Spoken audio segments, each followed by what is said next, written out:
মারতে। অতীতের দিকে তাকাতে বলেছেন, অতীতের দিকে, এখন থেকে নিয়ে অতীতের দিকে তাকান। তাকিয়ে দেখুন প্রত্যেক যুগে যুগে যারাই আল্লাহ এবং তার রাসূলদের বিরুদ্ধাচরণ করেছিল, আল্লাহর বিধানকে পরোয়া করে নাই, আল্লাহ পাক তাদেরকে এই পৃথিবীতে টিকতে দেননি। দিয়েছেন?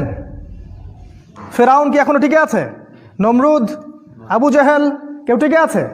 যুগে যুগে যত মানুষ হোক, সে ফেরাউন নমরুদ বা আমাদের বর্তমান সময়ের ফেরাউন নমরুদরা, এখনো ফেরাউন আছে। এই যুগেও ফেরাউন নমরুদরা আছে, আবু জেহেলরা আছে। ওই যে ভিতরের চোখ দিয়ে দেখতে হবে আর কি, বাইরের চোখ দিয়ে খুঁজে পাবেন না।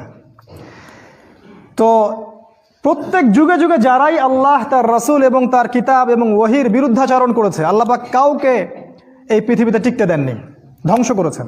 শিকড় আল্লাহ পাক উপড়ে ফেলে দিয়েছেন। এই শিক্ষাটা আল্লাহ দিতে যাচ্ছেন সময় শপথ করে। তো এ যুগের যারা ফেরাউন নমরুদ আছে, তারা